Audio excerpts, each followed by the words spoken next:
आज सिवान के भगवान पैलेस में एक शाम कौमी एकता के नाम पे एक कवि सम्मेलन मुशायरे का आयोजन किया गया और इसमें हमारे साथ नीलोत्पल मृणाल जी हैं जो हैं तो बिहार के, लेकिन यहाँ उन्होंने जिक्र भी किया कि उनके नाम के आगे भोपाल जो उनका ससुराल है।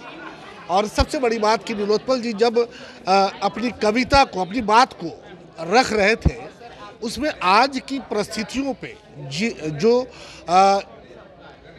जिस तरह से उन्होंने प्रहार किया अपने बातों से, अपने उन शब्दों से, मैं बड़ा प्रभावित हुआ उनसे बातचीत करने के लिए। नीलोत्पल जी, जिस तरह से आपने आज की परिस्थितियों को अपने अंदाज में एक गीत के माध्यम से लोगों के बीच रखा कि किस तरह से आज माँ से हम मॉम, ब्रो और कहाँ तक पहुँच गए, आखिर ये पीढ़ी कहाँ जाएगी। और इसको जैसे कवियों पे कहा जाता है कि कवियों की बातों में वो दम है कि देश की परिस्थिति को बदल देते हैं।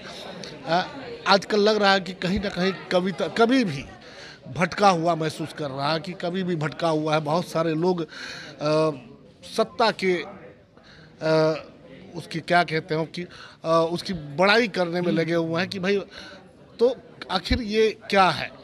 हाँ बिल्कुल है, हर युग में ऐसा होता है कि लिखने पढ़ने वालों का एक वर्ग जो होता है वो सत्ता के कालीन पर बैठा रहता है और एक वर्ग ऐसा होता है जो कुटिया में बैठ के मानस भी लिख रहा होता है। अमीर खुसरो अपने युग के सबसे बड़े शायर थे, लेकिन उनकी प्रतिभा 7 सुल्तानों के दरबार में घिस गई, जबकि उस संसार के सबसे बड़े शायरों में उनकी प्रतिभा इतनी थी, लेकिन उन्होंने दरबार नहीं छोड़ा। तो हम खुसरो को चंद शेरों के लिए जानते हैं। तुलसीदास अकबर के काल में थे, लेकिन उस आदमी ने चित्रकूट में जाके कुटिया पकड़ ली तो उसने मानस लिख दिया जिसमें समाज आ रहा है। तो कहने का ये मतलब है कि हर युग में ऐसा हुआ है कि कोई दरबार चुनेगा, कोई कुटिया चुनेगा। तो आज भी ऐसा है।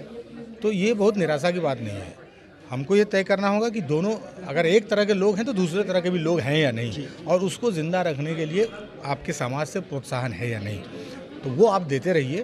तो फिर अपने समय की लड़ाई, अपने हिस्से की लड़ाई युवा लड़ लेगा, और वो लड़ रहा है। कवि भी लड़ लेगा, लेखक भी लड़ लेगा, समाज सुधारक भी लड़ लेगा। आपने कई बातें कही, राजनीतिक थोड़ा सा कटाक्ष भी किया। क्या आपको नहीं लगता कि ये राजनीतिक कटाक्ष कहीं राजनेता अपने को भाजन का शिकार आपको ना बना ले? आप बनाते हैं, सब प्रोग्राम काटता है, उससे ज़्यादा क्या कर देगा।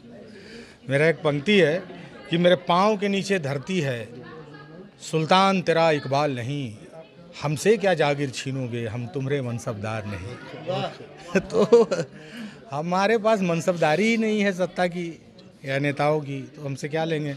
बहुत से बहुत स्पॉन्सर प्रोग्राम जाएगा तो उतना तो जनता करवा देती है। किताब मेरा पाठक युवा पढ़ता है, कविता लोग सुन रहे हैं। BA, BCom, BSc, MA, MCom करें विश्व की सबसे बड़ी यूनिवर्सिटी इग्नू से। सॉल्व असाइनमेंट्स और गाइड बुक्स प्राप्त करें। संपर्क करें Mahakal computers, DAV PG college के पास, पंच मंदिरा मोड़ से दाहिने, Siwan. RS James and jewellers, जहां आपके लिए हॉलमार्क जेवर एक से बढ़कर एक डिजाइनों में उपलब्ध हैं।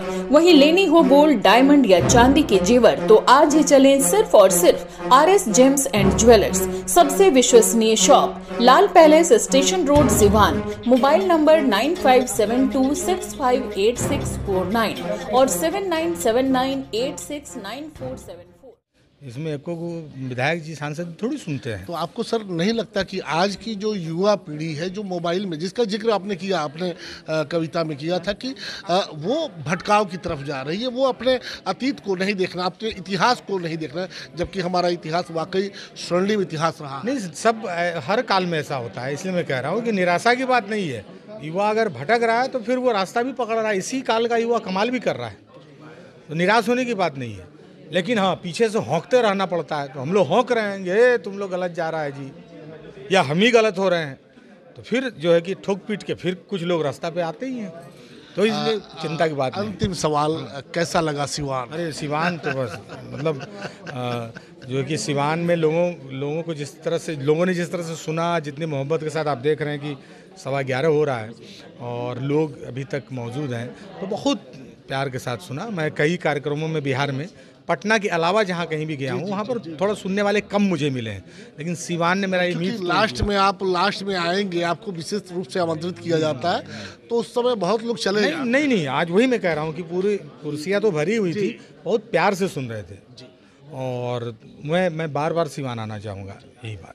जिंदाबाद। आपने देखा कि नीलोत्पल जी से अभी बातचीत हो रही थी और उन्होंने आज की पीढ़ी पर को लेकर के जिस तरह से अपनी बातों को रखा, वाकई वो काबिल तारीफ़ है। और वो हतोत्साहित नहीं है और होना भी नहीं चाहिए। उन्होंने कहा कि समय सब कुछ सिखा देता है। और हमारे साथ आज इस कवि सम्मेलन में अभी हम लोग सुन रहे थे थोड़ी देर पहले आशुतोष जी को।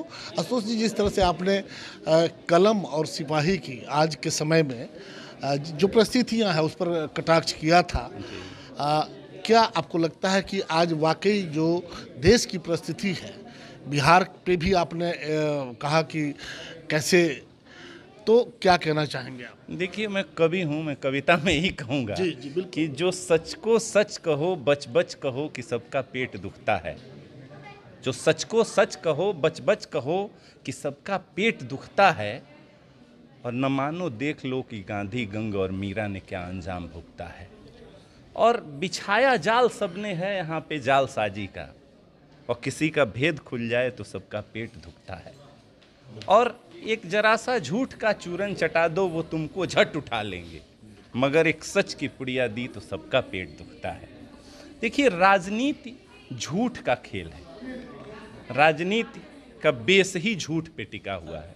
नेता सबसे सफल वो जो सबसे ज़्यादा झूठ बोले। और कविता की जमीन, कविता का आसमान सच पे टिका हुआ है। तो अगर हम भी सच नहीं कहेंगे तो कौन कहेगा? लेकिन आपको नहीं लगता सर कि आज के जो कवि हैं जी, वो राज दरबार के चारण की भूमिका में हैं? बहुत कम कुछ नामचीन कवि बचे हुए हैं जो सच को बिल्कुल बेखौफ तरीके से वो अपनी बातों को रखते हैं जनता के बीच में। बिल्कुल, ये आप ही कह रहे हैं। तो जो चारण होता है वो कवि नहीं होता है, और जो कवि होता है वो चारण नहीं होता है। कवि कहीं दरबारी होता है और दरबारी कहीं कवि होता है। लोगों, डिफरेंट किस्म के लोग हैं। आजकल तो मंचों पे लोग नाचते भी हैं। कवियों को आपने नाचते हुए भी देखा।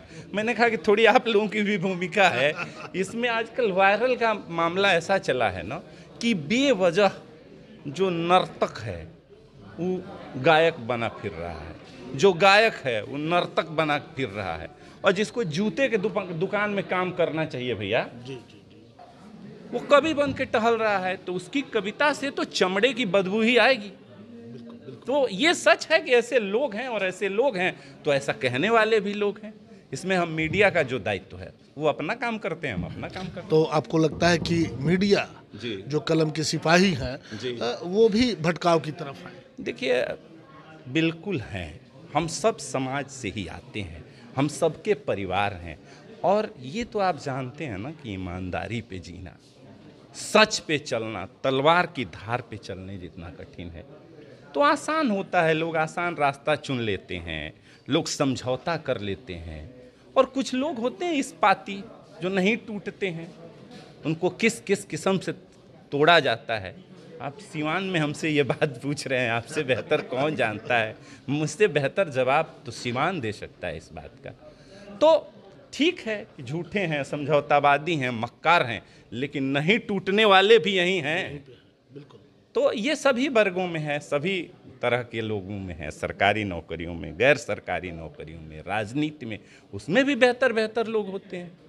मैं सिर्फ नेताओं को गाली नहीं देता हूँ, मैं तो अलहदा कवि हूँ। आप कभी मुझे सुनिएगा, मैंने कहा कि भाई ये सच है कि राजनीति में धोखा ज़्यादा है, लेकिन यह भी सच है कि समाज में जब कोई समस्या आती है तो लोग दरवाज़ा खटखटाने नेता का ही जाते हैं। अभी भी कहीं ना कहीं जन नेता बचे हुए हैं, उन पर लोगों का विश्वास बचा हुआ है। मैं महंगाई पे कविता लिख दूंगा, लेकिन महंगाई बढ़ेगी, कोई मेरे घर नहीं आएगा कि आशुतोष जी महंगाई बढ़ गई है। लोग जाएंगे जनप्रतिनिधियों के ही पास। तो अभी भी अच्छे लोग हैं। राजनीति 100%, कोई भी व्यवस्था 100% बुरी अथवा 100% अच्छी नहीं होती। चलिए, अभी हम लोग आशुतोष त्रिपाठी जी से बातचीत कर रहे थे और आज बड़ा अच्छा एक इस भगवान पैलेस में इसके सभागार में जिस तरह से आज एक समा बांधा था इन चंद कवियों ने, वाकई आज की शाम एक यादगार शाम रही। और जिस तरह से उन्होंने अपने शब्दों के बाण से आज की जो परिस्थिति है, स्थिति है, उस पर जिस तरह से उन्होंने कटाक्ष किया, उसे भी समझने की ज़रूरत है कि किस तरह से आज कहाँ से कहाँ हम जा रहे हैं। चाहे व्हाट्सएप ग्रुप हो या फिर नीलोत्पल जी ने जिस तरह से कहा कि हम माँ से और मॉम और कहाँ कहाँ पहुँच गए, तो वाकई हमारी इस पीढ़ी को अपने इतिहास को, अपने पूरे सबको समझने की ज़रूरत है। हम वो नहीं है जो आज दिखावा हो रहा है, लेकिन हमारा इतिहास वाकई स्वर्णिम इतिहास रहा है।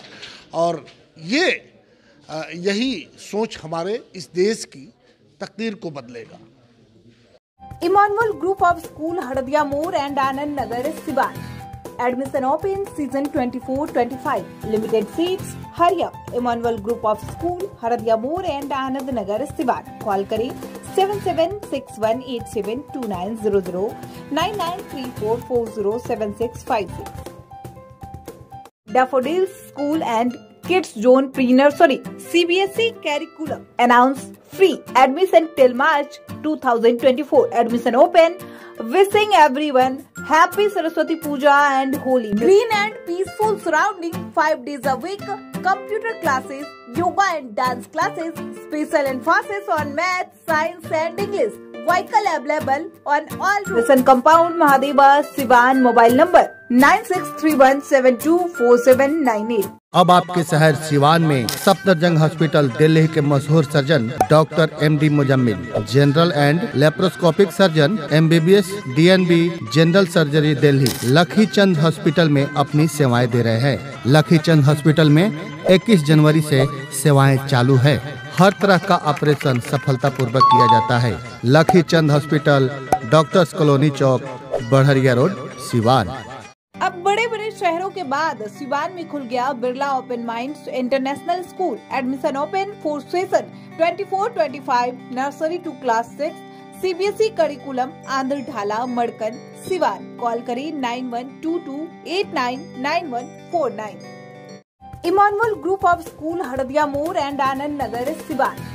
Admission open season 24-25. Limited seats. Hurry up. Emmanuel Group of School, Haradia More and Anand Nagar, Siwan. Call करें 7761872900 9934407656.